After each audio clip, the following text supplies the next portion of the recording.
In 98 in Wexford there were many wanted men, but I'd like to tell you of a priest who was on the blacklist then. He was Father Nicolas Stafford, and his flock he proudly led. It was then that Hunter Gown set out to have his head.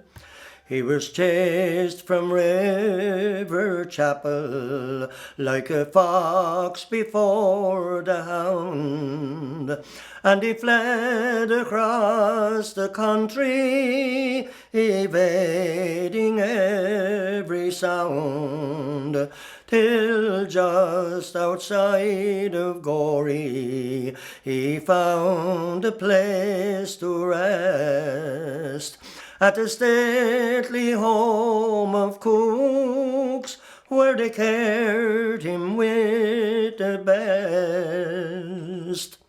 They hid him from the yeomen who were searching high and low, in every shed and dwelling where they thought that he might go.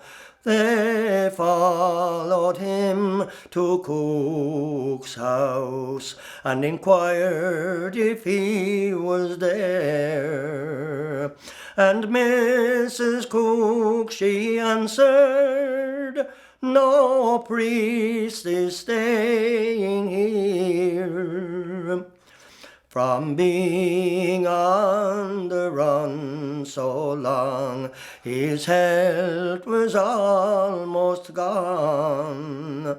But when he gained in strength, it was time that he moved on to his home in Ballavoodock, the place where he was born, in the parish of Blackwater, on a clear September morn.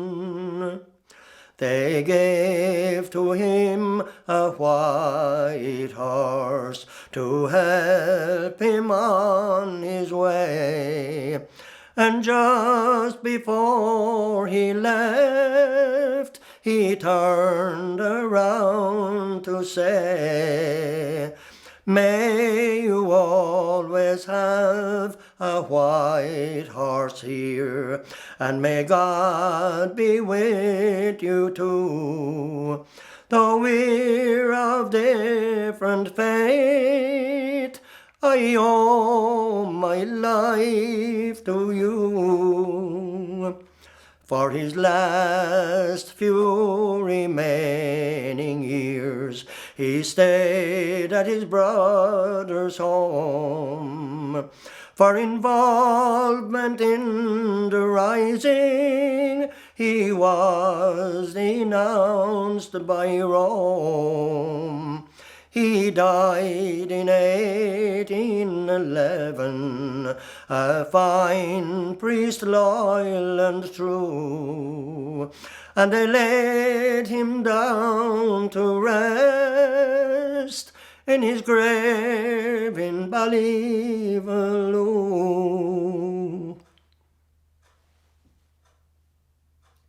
Tell us that story about the white horse that's mentioned.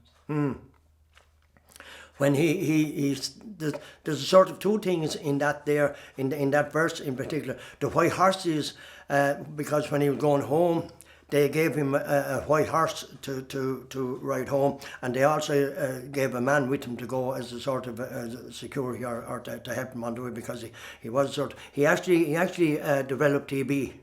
When he was on the run, he had TB and he never really recovered that.